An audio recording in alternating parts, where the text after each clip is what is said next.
بسم اللہ الرحمن الرحیم۔ رمضان المبارک کی تین نعمتیں۔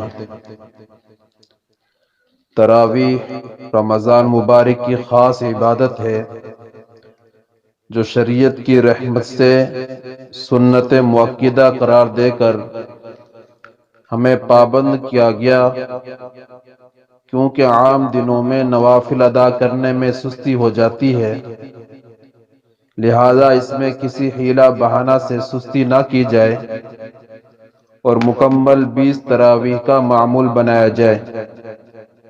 اسی طرح اعتکاف کے ذریعے انسان چند دنوں کے لیے اللہ کے دربار پر آ کر بیٹھ جاتا ہے، اور اسی اعتکاف میں شب قدر نصیب ہو جانا بھی آسان ہے، جو اس امت کے لیے خدائی تحفہ ہے۔ اس لیے رمضان مبارک کے ان تینوں اعمال کا اہتمام کر لیا جائے تو انشاءاللہ مغفرت خداوندی کا پروانہ حاصل کیا جا سکتا ہے۔ نمبر 1، تراویح۔ رمضان المبارک کے خصوصی اعمال اور انعامات میں ایک انعام تراویح کا مقرر کیا جانا ہے۔ حضور پاک صلی اللہ علیہ وسلم کا ارشاد گرامی ہے کہ بے شک اللہ تعالی نے تم پر رمضان مبارک کا روزہ فرض فرمایا اور اس کی رات کا قیام یعنی تراویح پڑھنا سنت کیا، پس جس شخص نے ایمان اور یقین اور ثواب حاصل کرنے کی نیت سے روزے رکھے اور تراویح پڑھی تو یہ اس کے لیے پہلے گناہوں کا کفارہ بن جائے گا اور وہ معاف ہو جائیں گے۔ تراویح کے علاوہ دیگر نوافل کی بھی بہت سے فضائل وارد ہیں۔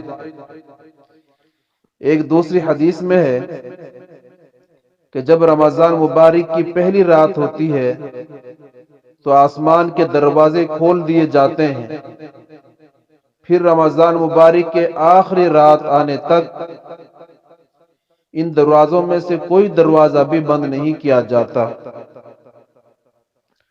رمضان مبارک کے راتوں میں سے کسی رات اگر مسلمان نماز پڑھے تو اللہ تعالیٰ اس کی ہر رکعت کے عوض 2500 نیکیاں لکھے گا اور اس کے لیے جنت میں سرخ یاقوت سے 60 دروازوں والا ایک مکان بھی بنا دیا جائے گا، اور ہر دروازے کے لیے سرخ یاقوت سے آراستہ ایک سونے کا محل ہوگا۔ پھر جب رمضان مبارک کے پہلے دن کا روزہ رکھتا ہے تو اس کے وہ گناہ جو رمضان مبارک کے کیے اس تاریخ تک، رمضان مبارک کے آنے تک جو گناہ ہوتے ہیں معاف کر دیے جاتے ہیں، اور اس کے لیے 70,000 فرشتے روزانہ صبح کی نماز سے آفتاب کے غروب ہونے تک مغفرت طلب کرتے رہتے ہیں۔ نمبر 2، اعتکاف۔ ماہ مبارک کی خاص عبادت اعتکاف ہے۔ آپ صلی اللہ علیہ وسلم ارشاد فرماتے ہیں جس نے رمضان مبارک کا عشرہ یعنی عشرہ اخیرہ کا اعتکاف کیا، وہ مثل 2 حج اور 2 عمروں کے ہے۔ آپ صلی اللہ علیہ وسلم نے 20 روز بلکہ پورے ماہ مبارک کا بھی اعتکاف فرمایا ہے۔ اعتکاف شروع ہونے سے پورا وقت شب و روز اللہ تعالیٰ کے لیے ہو جاتے ہیں۔ معتکف کا سونا، جاگنا، کھانا پینا سب عبادت میں شمار ہوتا ہے۔ امیر المومنین حضرت عمر رضی اللہ عنہ نے مسجد کے ایک طرف ایک جگہ بطیحہ نامی بنائی تھی. ان کا معمول تھا کہ مسجد بھری ہوتی تھی، کسی کے ذرا بھی آواز نکلتی تھی تو اس کو بلاتے تھے اور فرماتے تھے کہ وہ مسجد سے باہر ایک جگہ بنی ہوئی ہے، اگر بات کرنی ہے تو وہاں جا کر کرو. یعنی مسجد میں بات نہیں کرنے دیتے تھے. اعتکاف کے دنوں میں اللہ تعالیٰ توفیق عطا فرمائے تو صلاۃ التسبیح کا اہتمام فرمائے. دن کو پڑھ لیں، رات کو پڑھ لیں، اس کا اہتمام ضرور کریں. جہاں تک ہو سکے اپنی ہمت کے مطابق دعائیں کی جائیں. قرآن کریم کی تلاوت بھی جہاں تک ہو سکے کرو. حضرت امام ابو حنیفہ رحم اللہ ایک قرآن مجید دن کو پڑھا کرتے تھے، ایک قرآن مجید رات کو پڑھا کرتے تھے، ایک قرآن مجید تراویح میں پڑھا کرتے تھے. پورے رمضان مبارک میں 61 قرآن مجید پڑھتے تھے. یہ طریقہ امام شافعی رحم اللہ کا بھی تھا اور امام بخاری کا بھی یہی طریقہ تھا. یہ ہمارے وہ بزرگ تھے جن کو ہم اپنا مقتدا سمجھتے ہیں. دوسرے معمولات کے علاوہ ایک معمول دعا کا ہونا چاہیے. تم اللہ تعالی سے مانگو اور خوب مانگو. جو بھی تمہارے دل میں خواہش ہے، دنیا کی ہو یا آخرت کی، اللہ سے مانگو. اور ہم تو دنیا ہی مانگیں گے، آخرت کیا مانگے؟ ہمارے ہاں تو دنیا ہی ہے، آخرت تو ہم نے دیکھی ہی نہیں. اس لیے اللہ سے کیا مانگیں گے؟ بھائی دنیا تو اللہ سے اگر مانگو تو بھی دیتا ہے، نہ مانگو تو بھی دیتا ہے. اگر تم یہ کہو کہ مجھے دنیا نہیں چاہیے، ہرگز نہیں چاہیے، مگر وہ جو اللہ تعالیٰ نے تمہارے لیے لکھی ہوئی ہے وہ ضرور تمہیں ملے گی. اس لیے حسن خاتمہ کی اور آخرت میں مغفرت اور جنت کا سوال کیا جائے.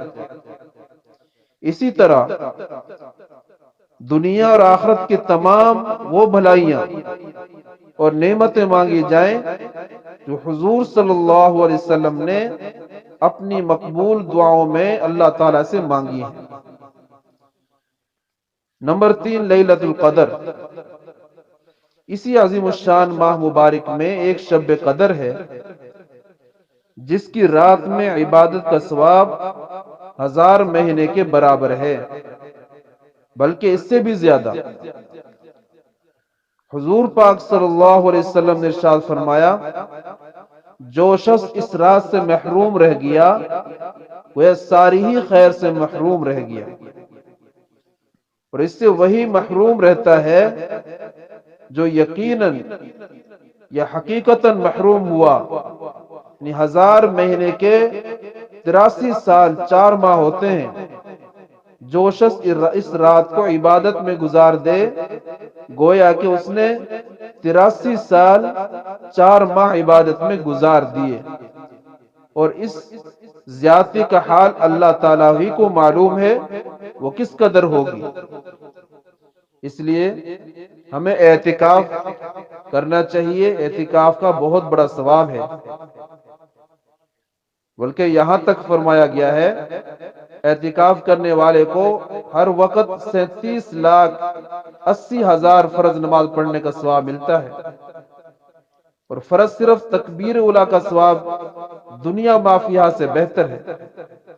پھر یہ تو ایک ظاہری اندازہ ہے، ورنہ اللہ جل شانہ کی رحمت کا کیا ٹھکانہ ہے. تھوڑے عمل سے راضی ہو جائے تو قیامت میں میزان عمل کے پلڑے کو بھر دیں گے۔ چنانچہ تفسیر مظہری میں ایک روایت نقل کی گئی ہے کہ حضرت داؤد علیہ السلام نے اللہ تعالیٰ سے عرض کیا کہ مجھے وہ ترازو دکھلا دیجئے جس میں بندوں کے اعمال نامے قیامت کے روز تولے جائیں گے۔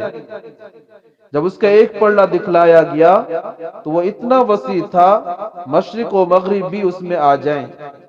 اس کو دیکھ کر حضرت داؤد علیہ السلام بے ہوش ہو گئے۔